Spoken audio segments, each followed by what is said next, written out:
Equality என்ன தெரியுமாங்க? ஈக்குவாலிட்டினா என்ன தெரியுமா? இப்போ நான் 6ஆம் கிளாஸ் 5ஆம் கிளாஸ் முடிச்சுட்டு 6ஆம் கிளாஸ் படிக்கிறதுக்கு போறேன், ஸ்ரீவைகுண்டத்துக்கு போறேன். புரியுதா உங்களுக்கு? அப்போ ஸ்ரீவைகுண்டத்தில் நான் படிக்கும் பொழுது பார்த்தீங்கன்னா நானும் கஷ்டப்பட்டவன் தான். தானே. என்ன மாதிரி கஷ்டப்பட்ட வந்து எல்லாரும் பிசி எம்பிசியில் நிறைய பேர் நாங்கள் கஷ்டப்பட்டவங்க தான் மாணவர்களாக இப்போ இருக்கிறோம். கிழிஞ்ச டவுசர் அந்த நேரத்தில் வந்து பார்த்தீங்கன்னா உங்களுக்கே தெரியும், ஊக்கு மாட்டிருப்போம், சட்டை ஊக்க மாட்டிருப்போம். இப்படி கிழிஞ்ச டவுசர் அந்த நேரத்தில் வந்து பார்த்தீங்கன்னா உங்களுக்கே தெரியும், ஊக்கு மாட்டிருப்போம், சட்டை ஊக்க மாட்டிருப்போம். இப்படி எல்லாம் போய் இருக்கிறோம். ஒரு நாள் எங்க ஸ்கூல்ல எல்லாரும் அப்ப அது வரைக்கும் எங்களுக்கு தெரியாது, சாதி மதம் போதங்கள்லாம் அப்பெல்லாம் சின்ன வயசுல தெரியாது, யாருக்குமே தெரியாது. ஒருத்தன் பள்ளிக்கூடம் போகும்போது தான் தெரியுது. இந்த பள்ளிக்கூடத்துல போய் நான் உட்கார்ந்துருக்கிறேன், எல்லாரும் இருக்கிறோம்.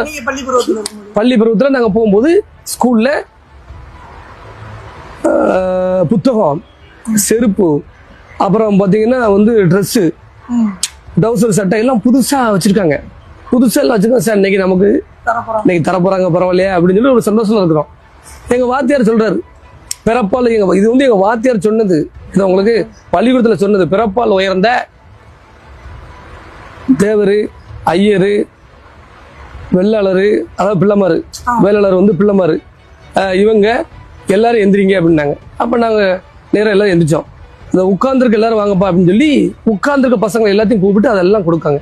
அப்ப நான் தான் கேட்டேன், போய் எங்க வாத்தியார்ட்ட கேட்டேன், சார் என்ன சார் நீங்க இந்த மாதிரி நாங்களும் கிழிஞ்ச சட்டை தானே போட்டிருக்கோம், ஊக்கு தானே மாட்டியிருக்கோம், கிழிஞ்ச சட்டை தானே போட்டிருக்கோம், ஊக்கு தானே மாட்டியிருக்கோம், எங்களுக்கு வந்து நீங்க வந்து தராம அவங்களுக்கு கொடுக்கேன்னு.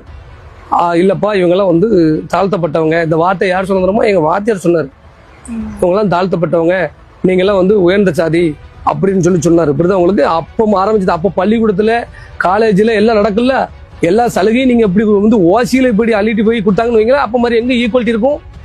இலவசம் எதுல கொடுக்குன்னு வேண்டாமா?